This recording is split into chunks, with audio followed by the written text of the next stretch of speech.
नमस्कार दोस्तों, मैं नरेंद्र स्वागत करता हूँ आप सभी का फिर से डिफेंस रिएक्शन चैनल में। और आज भी हम फिर से प्रसन्न वंशा के एक वीडियो पर रिएक्शन करने वाले हैं। जिस वीडियो का टॉपिक है India brings back 100 ton gold from UK. India gold will stay in India. देखते हैं पूरी वीडियो क्या है और भारत का सोना यूके में क्या कर रहा था। देखते हैं पूरी वीडियो। इसके बाद जो है मैं अपना ओपिनियन दूंगा। नमस्कार and welcome to Study IQ. मैं हूं प्रशांत धवन। नाउ रिसेंटली एक बहुत ज्यादा अच्छी न्यूज आई है। इंडिया 100 टन जो अपना सोना है जो हमने यूके के बैंक में रखा हुआ था, फाइनली इसको हम वापस ला रहे हैं। और ये मत सोचना कि अच्छा ठीक है 1 लाख केजी ऑफ गोल्ड, मतलब कि 100 टन ऑफ गोल्ड की हम बात कर रहे हैं। क्या इतना ही सोना था हमारा यूके में? नहीं, हमारा देखिए अब्रॉड बहुत सारा सोना है। अभी 300 350 टन और है, और धीरे धीरे हमने इसे इंडिया में शिफ्ट करने का प्रोसेस स्टार्ट कर दिया है। बहुत इंपॉर्टेंट है, भारत के पैसे बचेंगे ये सब करने से। And Indian gold will stay in India. इससे देखिए इंडिया कॉन्फिडेंस भी शो करता है कि हमें इतना यकीन है खुद पर कि अब बाहर के देशों में, बाहर के बैंक्स में खुद का गोल्ड रखने की आवश्यकता नहीं है। नाउ इस न्यूज के बारे में ना कुछ बहुत ही बेसिक सवाल होंगे आपके, और सब कुछ मैं क्लियर कर देता हूँ। नंबर 1, ये जो आर्टिकल्स यहाँ पर पब्लिश हो रहे हैं आज के समय कि आरबीआई ने 100 टन ऑफ गोल्ड ट्रांसफर कर दिया from UK to domestic vault in India, ये कोई ऐसा नहीं है कि यूके सोना हमारा लूट के लेकर चला गया था, वो सोना हम वापस लेके आ रहे। नहीं, वो सब यहाँ पे ऐसी कोई बात नहीं हो रही। एक्चुअली क्या है कि इंडिया ने खुद अपनी मर्जी से अपना बहुत सारा गोल्ड, अपना बहुत सारा सोना फॉरेन बैंक्स में रखा हुआ था। और अगर आप सोच रहे हैं वेट, कोई खुद का गोल्ड किसी और बैंक में क्यों रखेगा? एग्जाम्पल के लिए मैं आपको बताता हूं। मान लो एक आदमी है, मान लो आप ही हैं, समझ लो आपके पास 10 केजी गोल्ड है। 10 किलो गोल्ड बहुत सारा होता है, और आप थोड़ा सा इनसिक्योर फील कर रहे हैं कि इस गोल्ड को अपने यहाँ रखूं, क्या सेफ रहेगा या फिर कहीं और रखूं। तो एक बार को आपके पास ऑप्शंस हैं कि भारत में जो बहुत सारे बैंक्स हैं, एसबीआई, एक्सिस, आईसीआईसीआई, इनके खुद के लॉकर भी होते हैं। आप अपना सोना इन बैंक्स के लॉकर में भी रख सकते हैं, मगर शर्त यह है हर महीने या फिर साल का आपको कुछ ना कुछ पे करना होगा। 10,000, 5,000 रुपए, जितना भी अमाउंट है उतना आपको पे करना होगा। और रिजर्व बैंक ऑफ इंडिया के पास गोल्ड कितना है?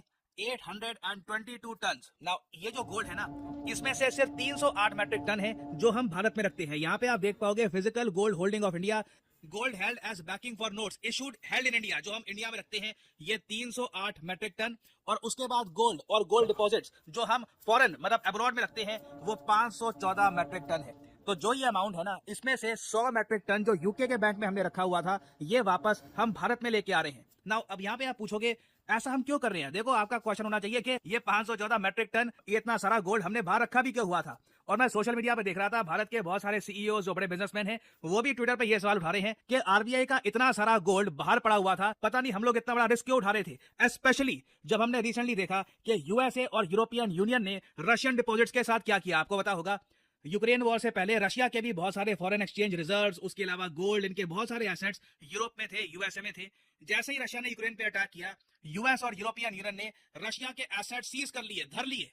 कल को ये किसी भी कंट्री के साथ कर लेंगे। कल को मान लो हाइपोथेटिकली स्पीकिंग हम पीओके पे कुछ करते हैं, और यूएसए और यूरोपियन यूनियन ये डिसाइड करते हैं कि नहीं, हम पीओके को जाने नहीं दे सकते, पाकिस्तान के पास आना चाहिए पीओके। उस केस में इंडिया के जो डिपॉजिट्स हैं उनके साथ ये कुछ गड़बड़ कर दे, तब हम क्या करेंगे? और एक इंटरेस्टिंग बात आपको ये बताता हूँ, बैंक ऑफ इंग्लैंड के बारे में आपने सुना होगा। अभी जो रिसेंट हम गोल्ड वापस ला रहे हैं, बैंक ऑफ इंग्लैंड से ही ला रहे हैं। यहाँ पे ना ब्रिटिश एम्पायर के टाइम से बहुत सारा गोल्ड स्टोर किया हुआ था, और तब से लेकर अब तक कई कंट्रीज हैं उन्होंने अपना गोल्ड बैंक ऑफ इंग्लैंड में ही रखा है। इसके कई रीजन है, सेफ्टी, और उसके अलावा एक आप कह लो, दुनिया में बहुत सारे देश हैं वो बैंक ऑफ इंग्लैंड में ही अपना गोल्ड रखते हैं कि कल को मान लो अपने देश में कुछ प्रॉब्लम हो गई, कोई इश्यूज आ गए, तो बैंक ऑफ इंग्लैंड में हमारा गोल्ड सेफ है।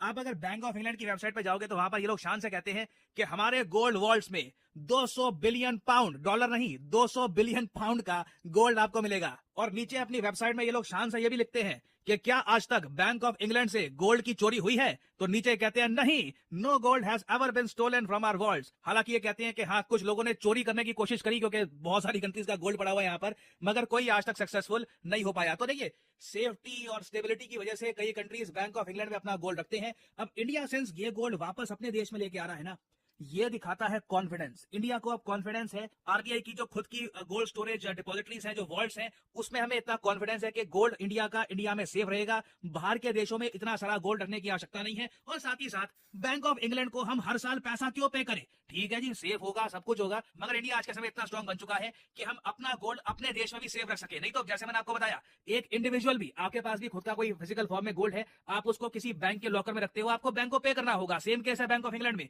तो जो ये 100 टन ऑफ गोल्ड जो हम वापस ला रहे हैं, अब हम इसके मिलियंस ऑफ डॉलर्स भी बचा पाएंगे, जो हमको वैसे हर साल पे करने होते थे बैंक ऑफ इंग्लैंड को।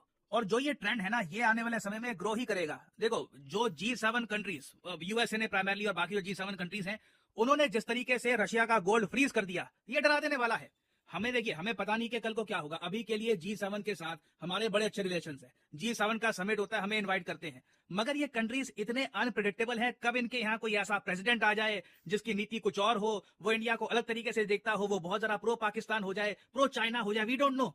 तो अपना गोल्ड इन कंट्रीज में रखने से अच्छा है कि वापस अपने देश में लेकर आओ, अपने देश में इन्वेस्टमेंट करो, सेफ्टी पर, सिक्योरिटी पर, और ये गोल्ड भारत में ही रखो ना। अगेन देखो, मुझे यहाँ पर यही बोलना पड़ेगा, great power comes with great responsibility. अब ये गोल्ड वापस इंडिया में आ तो रहा है, हमें इंश्योर करना होगा कि जो बैंक ऑफ इंग्लैंड का ट्रैक रिकॉर्ड है, जो अपनी वेबसाइट में शान से दिखाते हैं कि आज तक चोरी नहीं हुई हमारे बैंक में, ऑलमोस्ट सेम टाइप के स्टैंडर्ड्स हमको इंडिया में भी रखने होंगे। नहीं तो गोल्ड की चोरी करने के लिए दुनिया में बहुत सारे चोर हैं, टीम बना के ये कोशिश करते हैं चोरी करने की। वी मस्ट मेक श्योर कि इंडिया में हमारा गोल्ड सेव रहे। और कहीं ना कहीं देखना ही पड़ेगा कि इंडिया में गोल्ड रखने की जो कॉस्ट है, क्या ये इंग्लैंड में गोल्ड रखने की जो कॉस्ट है उससे कम पड़ती है?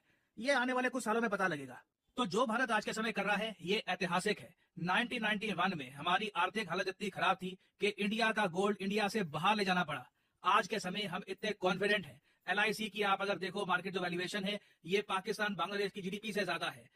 SBI रिसेंटली रिलायंस से आगे निकल चुका है in becoming the most profitable Indian company. मतलब बेसिकली जिस तरीके से हम आगे बढ़ रहे हैं ना एज ए कंट्री, GDP बढ़ रही है, RBI का डिविडेंड बढ़ रहा है, कॉन्फिडेंस आ रहा है इकोनॉमी में, तो ये जो स्टेप है उसमें आप कह लीजिए एक एडिशन है। हालांकि यहाँ पे मैं आपसे पूछना चाहूंगा, आपके हिसाब से जो इंडिया ये कर रहा है, क्या ये ठीक है, या फिर आप मानते हैं यूके के साथ कौन से हमारे रिलेशंस खराब होने थे, गोल्ड यूके में ही पड़ा रहता तो क्या फर्क पड़ता? लिखिएगा इसके बारे में कमेंट सेक्शन में। मैं जेन्युइनली जानना चाहूंगा आपका ओपिनियन, गोल्ड वापस भारत में लाना गुड मूव और बैड मूव, लिखिएगा इसके बारे में in the comment section below. और फाइनली यहाँ पे आपसे पूछूंगा एक क्वेश्चन। हाल ही में यूनाइटेड नेशंस का एक बहुत ही स्पेशल अवार्ड है, मिलिट्री जेंडर एडवोकेट ऑफ 2023। ये अवार्ड एक इंडियन मिलिट्री पीस कीपर को मिला है। आपको बताना है कि इनका नाम क्या है। ये है यहाँ पे आपकी ऑप्शंस, रिया चौधरी, राधिका सेन, सोफिया कुरैशी या फिर प्रियंका सिंह। रिसेंटली ये टॉपिक बहुत ज्यादा न्यूज में है। कमेंट सेक्शन में करिए उत्तर। जो लोग सही आंसर देंगे उनकी कमेंट को मैं हार्ट दे दूंगा, ताकि बाकी लोग समझ पाए कि सही उत्तर क्या है।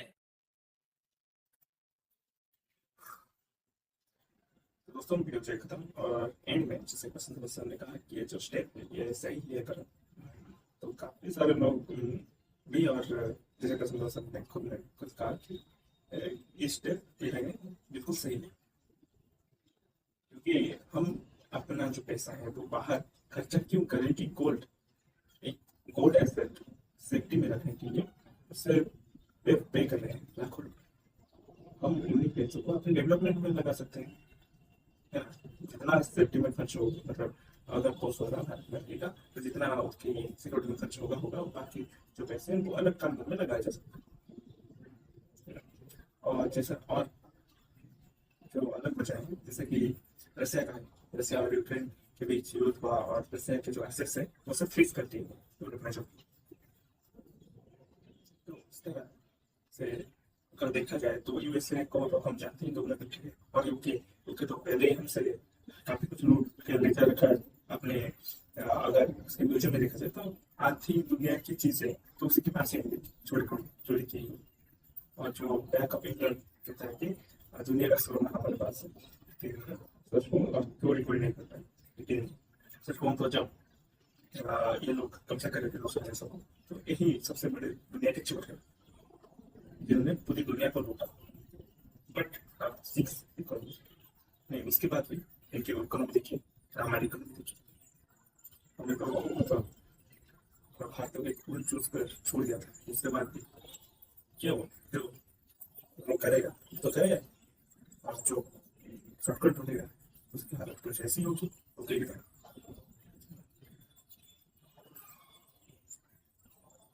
और वैसे भी ये तो उतले घंटे कुछ भी कर सकता है किसी भी समय, तो एक बार नाम भरोसा करके जो बाकी भी सारे अभी तो 300 थे, उसके बाद 100 मतलब 400, और बाकी जो 400 मैट्रिक टन और उससे भी इंडिया में जाए और सिक्योरिटी कितनी फैसिलिटी देख के मतलब जब रहेगा लगता है तब पता चल ही जाएगा कि कितना खर्च होता है मेरे सालों में और बाहर रखने पर कितना खर्च होता है ना। तो मैं तो कहूँगा कि गवर्नमेंट का है और पावरफुल कंट्री जब हम बनते हैं तो हमारे लिए दुनिया के एक अच्छा स्टेट कॉन्फिडेंस बिल्ड करेगा, कॉन्फिडेंस दिखाएगा हमारे सेल्फ है। जब इतना कॉन्फिडेंस हो गया था आज देखिए तो कुछ बात नहीं है सबसे पता है सिर्फ मीटिंग जिस तरह से इवेंट रखा है बैठे सीखा तो कितना खर्च होता है क्या करने की होती है एक अच्छा स्टेप में जल्दी से जल्दी बाकी जैसे बोलना है जो फिर मिलूंगा एक बार नए वीडियो में उसके साथ और इसका चलिए